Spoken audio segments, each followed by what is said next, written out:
Hello everyone, कैसे हैं आप सब। उम्मीद करती हूँ आप सब ठीक होंगे और स्वस्थ होंगे, अपने घर में होंगे। और 15-16 दिन हो गए हैं मेरा कोई वीडियो नहीं आया है। 1 वीक तक तो मेरे फ़ोन में कोई दिक्कत हो गई थी, जिसके कारण मैं जो है वीडियो अपलोड नहीं कर पा रही थी। और फिर सोचा वीडियो अपलोड करूँगी, तो बहुत कुछ हुआ है लाइफ में। मतलब इन 15 दिनों में मेरी फैमिली में, लाइफ में बहुत कुछ हुआ है। मतलब ये मानिए कि इंजॉय भी किया है, खुशियाँ भी मनाई हैं, तो दुख भी झेलने पड़े हैं। बहुत कुछ देखा है हमने। और उस बीच मेरे हस्बैंड की तबीयत भी ज़्यादा ख़राब हो गई, बहुत ख़राब हो गई थी उनकी तबीयत भी, तो जिसमें वीडियो शूट नहीं हो पाया, नहीं बना पाई मैं। और तो मैं पिछले वीडियो में आपने देखा भी होगा, मैंने बताया था आपको कि हम शादी में जा रहे हैं और शादी का जो वीडियो है मैं शेयर करूँगी आपके साथ। तो वीडियो मैंने वहाँ शूट किया, हम गए थे, गांव में ही गए थे, दूसरे गांव में गए थे, वीडियो शूट करा। तो मेमोरी फुल हो गई, सोचा घर जाऊंगी तो फुर्सत से बैठ के वीडियो की एडिटिंग करके आपके साथ शेयर करूंगी। और पता नहीं था, फिर घर आए तो घर आके कुछ ऐसा हुआ कि जिसके बाद वीडियो अपलोड करने की हिम्मत नहीं हुई। आज मैं, पता है, आज बहुत दिन बाद हिम्मत करके वीडियो बना रही हूँ। ये मुझे कहने लगे तो वीडियो नहीं अपलोड कर रही है, वीडियो नहीं बना रही है। वीडियो तो बना, तो आज बहुत हिम्मत करके और आज मैं वीडियो बना रही हूँ। तो जिसकी शादी में हम गए थे, तो मेरी सिस्टर ही मान लीजिए, बहन समझ लीजिए मेरी, उसकी शादी में गए थे। और फिर वहाँ से आने के बाद उनके जो पापा हैं, मतलब उनके पापा के हमारे पापा ही समझ लीजिए, मतलब 18 साल हमारे साथ रहे हैं, वो हमारे घर में रहे 18 साल। तो मेरे पापा नहीं थे, मेरे पापा मेरी शादी के 5 दिन बाद ही उनकी डेथ हो गई थी। तो उन्हें देख के मुझे अपने पापा फील होते थे, ऐसा लगता था कि वो चलते थे, उठते थे, बैठते थे, बोलते थे ना, तो मुझे ऐसा लगता था कि मेरे पापा हैं। कटकाठी उनकी, और चेहरा, बात करने का तरीका, बहुत कुछ था जो मेरे पापा से मिलता था।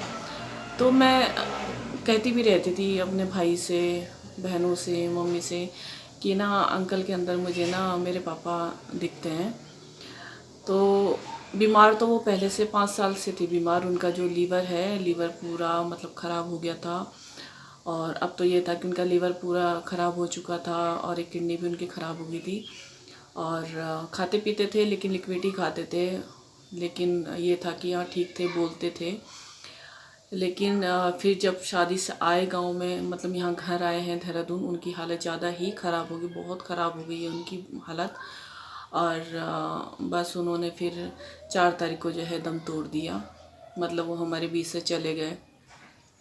तो अभी भी ये मान लो 4 तारीख से आज मेरे ख्याल से 9 तारीख है, अभी भी हमें विश्वास नहीं हो रहा है, हमारे परिवार को या हमें, कि वो हमारे बीच में नहीं है। ऐसा लगता है कि अभी निकलेंगे और अभी बोलेंगे शीतल बेटे कैसे हो। मतलब वो मुझे ना शीतल बेटे करके बोलते थे, बेटे बेटे करके बोलते थे हमें। बहुत प्यार करते थे, हमें भी, हमारे बच्चों को भी बहुत प्यार करते थे, बहुत। और हमारी फैमिली भी बहुत प्यार करती थी उनसे। ये कभी नहीं मानते थे कि वो किराए में रहते हैं या कुछ नहीं, लेकिन हाँ अपना समझते थे। हमारे घर में भी रहे वो 3 साल, यहाँ पे भी रहे। तो हम, मेरे हस्बैंड तो उन्हें कहते थे कि हम किराएदार हैं और वो मकान मालिक है, इतना मतलब बहुत मानते थे। लेकिन बस फिर उस दिन उनकी जब ज़्यादा ख़राब हुई, 4 तारीख को तबीयत उनकी, हॉस्पिटल ले गई आंटी। होता है ना, आखिरी टाइम पे इंसान सोचता है कि बचाने की उम्मीद करें, पर नहीं बच पाए वो। और बहुत मुश्किल से, बहुत दर्द में, बहुत तकलीफ़ में वो गए हैं। बहुत मतलब इतना तकलीफ़ थी उनके पेट में कि वो चिल्ला चिल्ला के गए हैं। मतलब जो कहते हैं ना प्राण निकलते हैं, तो चिल्ला चिल्ला के निकले हैं उनके प्राण। जो हमसे देखा नहीं जाता था, हम देखते थे ना, हमारा जी भर आता था, हम रोने लग जाते थे। तो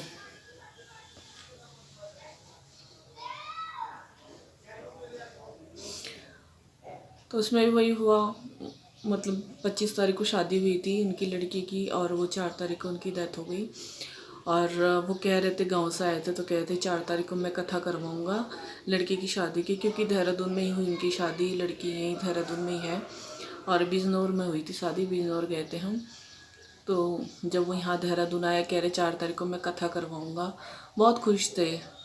लेकिन क्या पता था 4 तारीख को कथा नहीं करवाएंगे, वो 4 तारीख को हमारे बीच से ही चले जाएंगे। और शाम को 7 सवा 7 बजे 4 तारीख को उनकी डेथ हुई।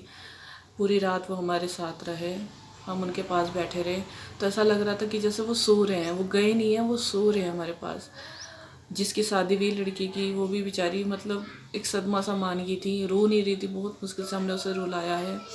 कह रही थी बार बार मेरे पापा सो रहे हैं, मेरे पापा को उठाओ मत, हल्ला ना मचाओ, कभी पैर दबा रही, कभी सर दबा रही, बहुत मुश्किल से रुलाया है। और आंटी ने भी अपने आप को बहुत संभाला है। और मैं कहूँ आपको 5 साल से क्या मतलब सेवा तो उन्होंने शुरू से ही करी है, पर 5 साल में आंटी ने ज़मीन आसमान एक कर दी। इतनी सेवा करी, इतनी सेवा करती, मरते दम तक बहुत सेवा करी है। शायद हम भी इतनी सेवा ना कर पाएँ जितनी सेवा उन्होंने अंकल की करी है, बहुत सेवा करी है। लेकिन बहुत मुश्किल से उन्हें भी संभाला है हमने, पर वो कमज़ोर नहीं पड़ी। बच्चों के सामने कहते हैं ना, बच्चों के सामने कमज़ोर पड़ जाती, माँ कमज़ोर नहीं पड़ी, बहुत हिम्मत बंधाई है उन्होंने भी। और उनके पेट में दिक्कत थी, तो मतलब अंदर जो लीवर होता है ना, जिससे खाना खुना जाता है, पचता है, वो सब ख़राब हो गया था। लीवर उनका काम नहीं कर रहा था, तो उनके पेट में जो है छल्ले डाल रखे थे, तो अंदर उनकी आंतें भी ख़राब हो गई थी, डैमेज हो गई थी सब कुछ। लिक्विड चीज़ लेते थे वो ज़्यादा, मतलब रोटी नहीं खा पाते थे, खिचड़ी खाते थे, दलिया खाते थे, फ्रूट नहीं खा पाते थे, जूस खा पीते थे उनका। तो जब जाने से 4-5 दिन पहले ही बहुत हालत उनकी ख़राब हो गई, मतलब देख के भी डर लगता था, ऐसा शरीर हो गया था उनका। मैं जाती थी, मैं कहती थी अंकल अंकल, ऐसे करके बोलती थी। मैंने कहा अंकल अंकल, तो कहते थे हाँ हाँ, बोल नहीं पाते थे, वो करते थे, बस बोलते नहीं थे।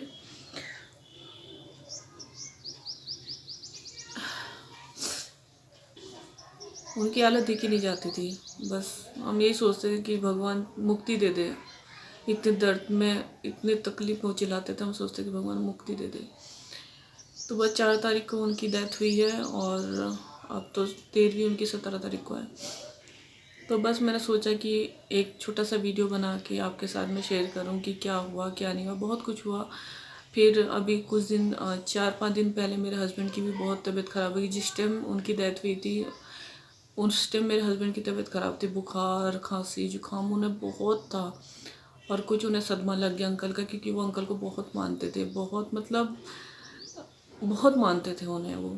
तो वो बर्दाश्त नहीं कर पाए, उन्हें बुखार। उस दिन रात को तो वो गए भी नहीं, आराम से अपना लेट गए, खाया नहीं, कुछ नहीं, किसी से बात नहीं करी उन्होंने, कुछ नहीं। और मुझे भी डर लग गया, मैंने कहा इतना बुखार हो रहा है, क्या है क्या नहीं, कहीं कुछ है तो नहीं। क्योंकि आजकल क्या होता है, जरा सा बुखार हो रहा है, खांसी हो रही, मन में वहम आ जाता है कि कहीं वो तो नहीं है, वो तो नहीं है। और फिर मैंने यह है कि दवाई वाई उनकी दिलाई है। हॉस्पिटल में तो यह है कि बिना कोरोना रिपोर्ट के हॉस्पिटल में मतलब एंट्री नहीं है, मतलब एडमिट नहीं कर सकते। मैं उनका स्टोर से, केमिस्ट से ही अपनी जो है दवाइयाँ लेकर आई, जो मेरी समझ थी मैं लेकर आई। और काढ़ा दिया उन्हें, स्टीम दी। यह है कि अब वो ठीक हैं, अब उन्हें बुखार नहीं है, जुकाम वुखाम कुछ नहीं है। हाँ, हल्की की खांसी है।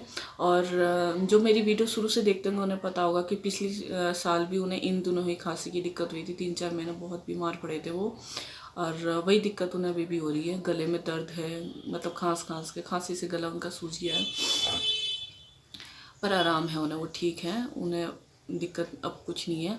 पर मैं बहुत डर गई थी, क्योंकि माहौल ऐसा चल रहा है, ऐसा टाइम आ गया है, इस तरह का माहौल चल रहा है, तो डर लगता है कि कहीं कुछ हो तो नहीं रहा। क्योंकि हमारे देहरादून में भी जो है केस बहुत ख़राब हो रहे हैं, बहुत हालत ख़राब हो रही देहरादून की। जो हमारे घर से सामने ही है, शमशान घाट है हमारे घर के पास, थोड़ा सा यूँ मान लो 2 किलोमीटर या 3 किलोमीटर दूर, 2 किलोमीटर या 2.5 किलोमीटर ऐसे समझ लीजिए। तो कहते हैं कि वहाँ 50-60 लाशें आ रही हैं एक दिन में। तो इतना काम ख़राब हो रखा हमारे देहरादून में, इतने केस आ रहे हैं, तो डर लगता है, समझ में नहीं आता कि अगले घर में क्या है क्या नहीं है। कोई बताता भी नहीं है, कोई बता देता है, कोई छुपा लेता है। तो ये काम पे तो मैं उस दिन से नहीं भेज रही थी, मना कर रखा था, पर ये कल से जा रहे हैं, थोड़ा थोड़ा काम कर रहे हैं। और मैंने समझाया भी है, थोड़ा सा अलर्ट रह के काम करें। क्योंकि वो है ना कि एक बार घर में अगर बीमारी घुस जाएगी तो फिर बच्चे भी हैं, नहीं संभाल पाऊँगी मैं। और बस समझ में नहीं आ रहा कैसा टाइम आ रहा है, कैसा टाइम नहीं आ रहा, मैं समझ में नहीं आ रहा है। ऐसे अपने भी साथ नहीं देते हैं। अपने अपने नहीं हो रहे हैं।